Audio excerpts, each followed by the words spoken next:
A discussão do apagão de ontem, claro, tem mil dimensões, mas o que eu escolho trazer aqui hoje é sobre o direito ao desespero. Pelo direito ao desespero, eu reescrevi essa carta mais de 5 vezes. Fiz outras, muito outras, no meio do caminho, ontem, anteontem, hoje de manhã, hoje à tarde. Todas boas, sinceramente. Mas hoje, o que eu quero dizer hoje? Mais do que o que você quer ouvir, nem sei exatamente quem é esse você, eu me pergunto: o que eu quero expressar hoje? Olá, ouvintes. Eu sou Chayana Furtado, criadora do projeto Se Organiza Artista. Aqui, toda semana, compartilho de forma vulnerável como é ser uma produtora criativa vivendo intensamente o caos e a beleza do processo artístico.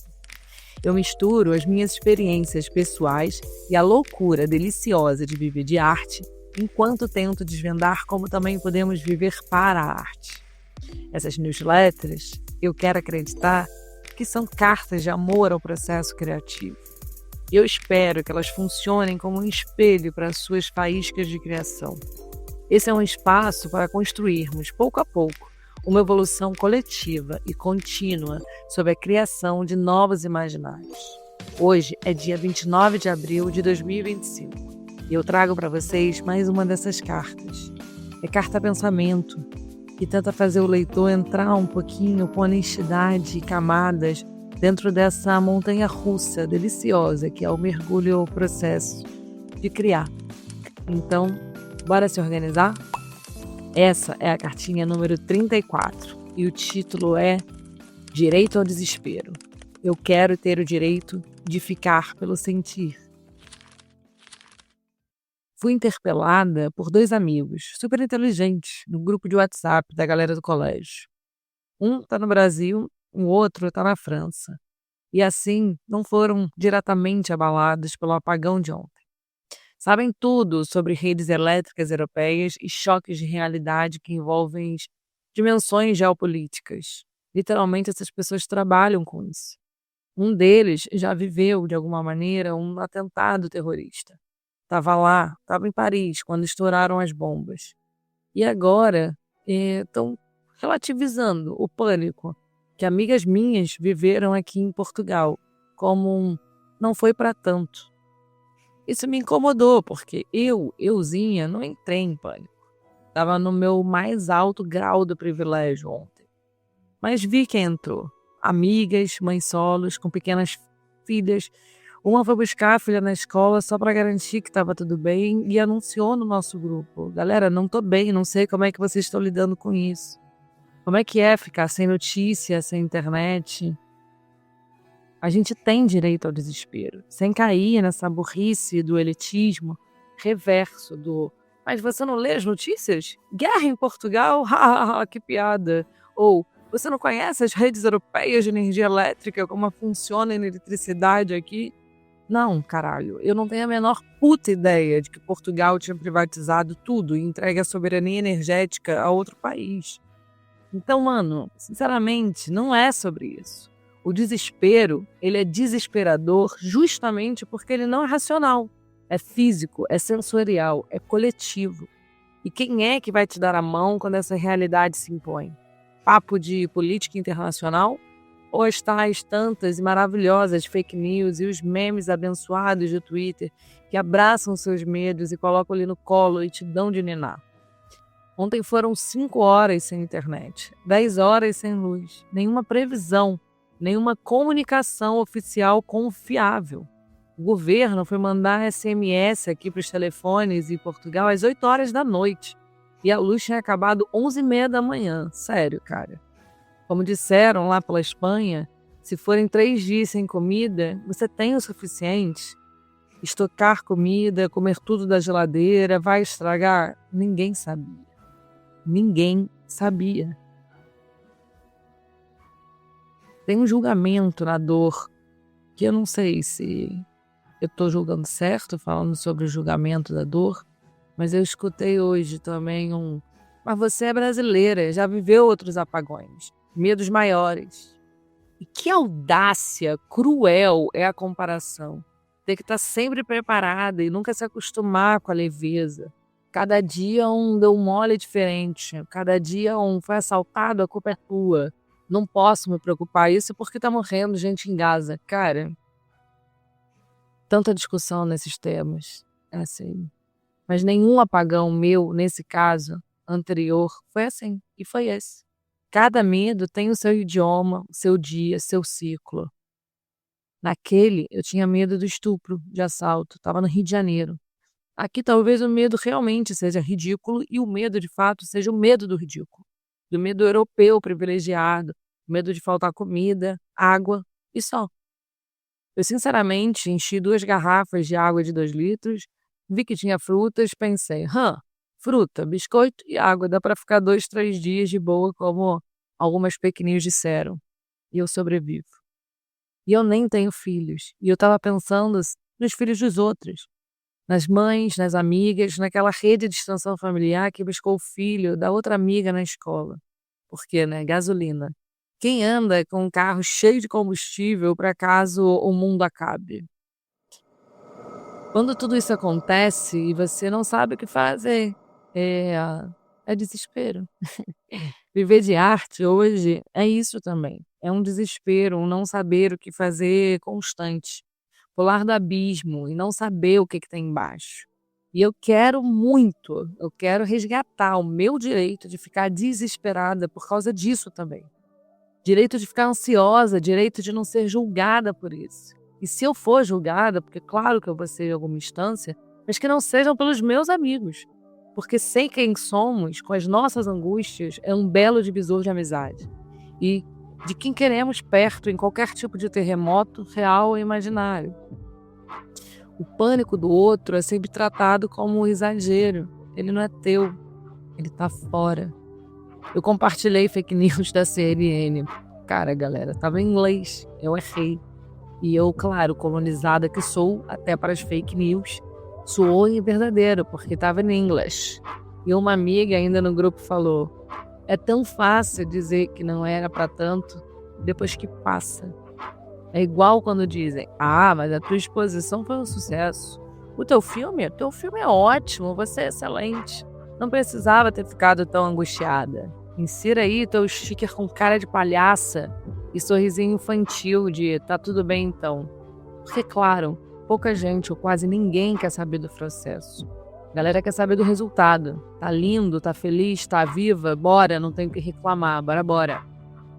A pessoa lançou lágrimas brancas são sempre as mais ouvidas, porque tudo que acontece na Europa ganha outras proporções.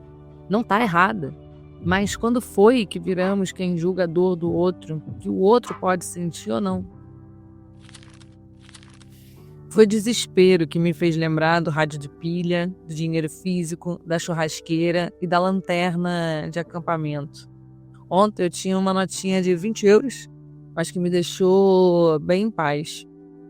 E se eu não tivesse, né, cara? Porque, assim, dinheiro virou uma coisa tão virtual quanto as nossas emoções.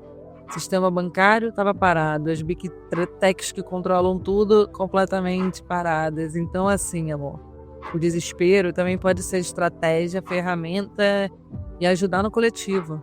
Bota dinheiro no teu colchão, compra teu radinho de pilha, deixa a fruta em casa, tenha lanterna, velas, isqueiro e fósforo, igualzinho anos 90 no Brasil, velho e fósforo espalhado por todos os cômodos. Seja terremoto, guerra ou um grande nada, só o desespero pelo simples ato de se desesperar. Eu, Chayana, liberto você, querido amigo ouvinte, a ser desesperada como eu. E tchararã, sofrermos as nossas dores, sejam elas quais forem. Eu entro no tema que é pensar sobre os derramamentos, inúteis sobrevivências. Que cada um se proteja com o que sabe e com o que tem, seja contra o fim do mundo ou contra as pequenas mazelas de viver nesse mundo escroto que a gente vive.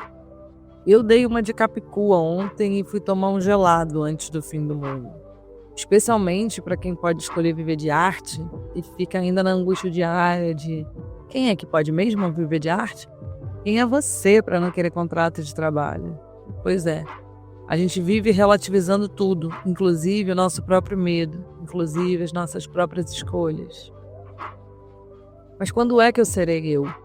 E aí, ao invés de responder no grupo de WhatsApp, eu vim escrever aqui, porque é isso que me salva. A escrita me salva. Tem conversas que no grupo, nos aplicativos, não se sustentam. Relativizar tudo que sentimos é a maior violência que podemos fazer com a gente. Ontem, no apagão, a ordem das prioridades mais uma vez se instaurou. Trabalho, com certeza, foi o último da fila.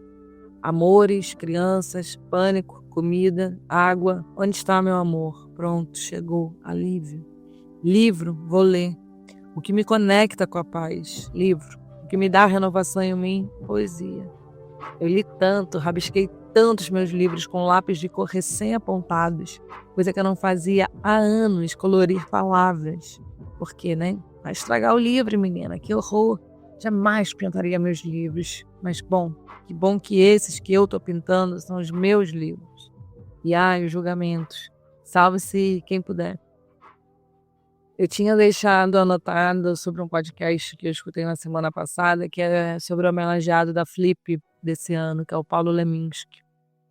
Poesia, ele dizia, está na música, na rua, na feira.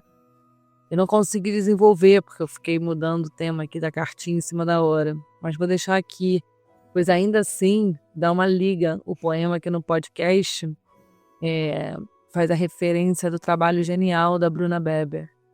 O nome do poema é Limão. Se a vida te der, agradeça. Está no livro Sal de Frutas, da coleção do Círculo de Poemas. E nesse mapa de frutas, como eles descrevem, a carioca Bruna Beber dedica um poema para cada fruta, como se caminhasse por uma feira ou pelos lugares da memória onde elas habitam. Você, com teu limão, faz caipirinha, limonada, faz nada. É bom ter o limão. Que os nossos egoísmos criativos sejam respeitados. Que nosso direito ao desespero íntimo não seja confiscado. Se for para ruir, que a gente ruja, escreva, desenhe, grite e não se reprima.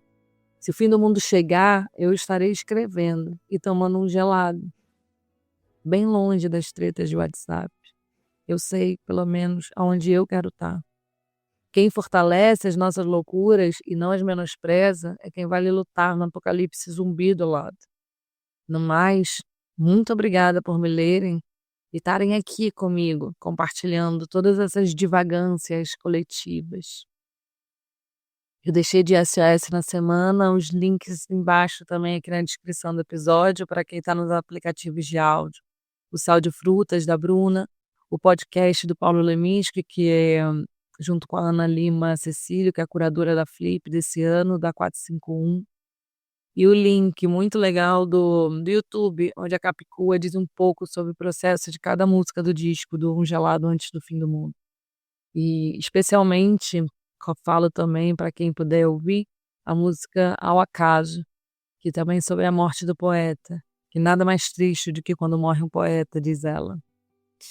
Deixei uma frase da semana também, que eu li ontem, é que você aprende a fazer o seu trabalho fazendo o seu trabalho. Vocês acreditam? Que loucura. E instaurei essa semana uma sessão nova na cartinha, enfim, que é fluida como toda ela, que é funciona para mim. Será que funciona para você também? Pois aqui que pediram as dicas práticas de organização e criatividade. Eu lutei muito para abrir essa janela na carta da semana, porque fazer isso através das profundezas é sempre a proposta do Soa. Mas eu percebi que às vezes para mergulhar ou emergir precisamos de ferramentas, coletes para nos apoiar na imensidão marítima, listas salvadoras. E aí, pensando no apagão, eu fiquei, será que as pessoas acumulam cadernos em branco como eu?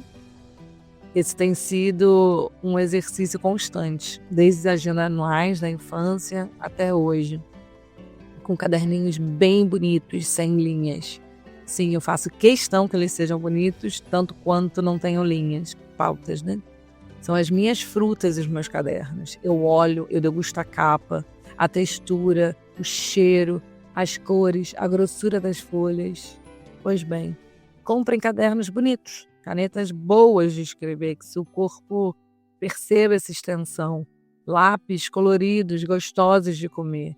Cerquem-se de vocês mesmos, através de materiais e ferramentas que seus corpos reconheçam essas extensões das suas ideias.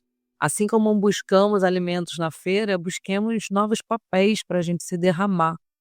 Tenham recursos para esse derramamento, com ou sem luz, com ou sem internet. Derramamentos não precisam de explicação. Então, se você chegou até aqui, mais uma vez, muito obrigada por me ouvir. Essa leitura, escuta, também é uma conversa, que é parte da nossa newsletter do Se Organiza Artista, enviada toda semana com muito carinho. Você pode apoiar esse projeto curtindo, compartilhando, assinando a versão paga. Se tiver no aplicativo de áudio, dá as estrelinhas, por favor, ajude a manter esse espaço vivo, disponível, pulsante, em criação, em constante mudança e alargamento, em expansão. Que as fronteiras sigam sempre borradas do que a gente realmente faz ou quer fazer aqui. Cada ação fortalece essa rede criativa que a gente está tecendo junto. A versão escrita dessa carta, com todas as referências culturais e indicações, está no Substack. E essa semana eu coloquei fotos da minha cara, que eu fiquei ontem batendo foto, pensando, e se eu tivesse botox? Eu ia ter essas rugas na testa? Que tristeza. Não sei se eu aconselho exatamente atrás dessas fotos, mas boa sorte. O link está aqui na descrição do episódio. Então, sigamos dando, criando, se inspirando e, claro, se organizando. Até semana que vem e até lá. Bora se organizar? Beijos com carinho e energia. Chayana.